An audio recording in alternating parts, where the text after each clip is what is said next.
Hello. तुम्हाला माहिती आहे पती-पत्नीच्या रिलेशनमध्ये वाद होतात, भांड्याला भांडी लागतात किंवा कुठले आर्ग्युमेंट होतात. परंतु ह्या कंडिशनमध्ये थोडंसं धीर धरा.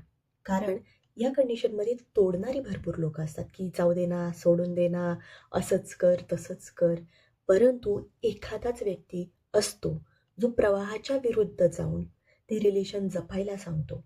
त्याच्या मार्मिकता सांगतो, त्याच्या खाचाखोडी सांगतो आणि समजवून पुन्हा एकदा रिलेशन जपाय सांगतो. अशी खूप क्वचित लोक आहेत. त्यामुळं तुम्ही कुणाच्या सहवासात राहायचं हे तुम्ही ठरवायचं. कारण जो निगेटिव्ह माणूस सांगत असतो त्यानं आयुष्यात केलेलंच काही नसतं. फक्त आर्ग्युमेंटशिवाय किंवा बायकोशी किंवा त्याच्या पार्टनरशी भांडण्याशिवाय किंवा त्याला समजून न घेता स्वतःची मनमानी केल्याशिवाय दुसरं काही केलेलंच नसतं. त्यामुळे ती व्यक्ती तुम्हाला तेच एक्सपिरियन्स सांगणार जे त्यानं केलेत. आणि एखादा चांगला माणूस जो असतो, की जो प्रवाहाच्या विरुद्ध जातो, एखाद्यांना साथ देतो, तो व्यक्ती तेच सांगणार कारण तो त्याच्या पार्टनरशी तसा वागलेला असतो.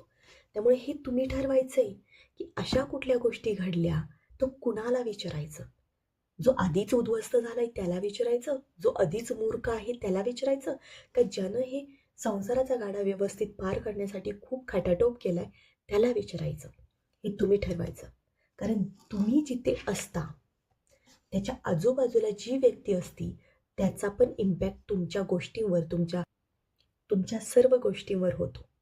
त्यामुळे कुणाबरोबर राहायचं, कुणाबरोबर बोलायचं, काही गोष्टी शेअर करायच्या, काही नाही करायच्या आणि आपलं रिलेशन कसं मेंटेन करायचं, का सोडून द्यायचं, हे तुम्ही ठरवायचं. बाहेरचे येत नाहीत बरं का रिलेशन टिकव म्हणायला. जी आपली लोकं असतात ना, तीच असं सांगतात. त्यामुळं काय करायचं हे तुम्ही ठरवायचं.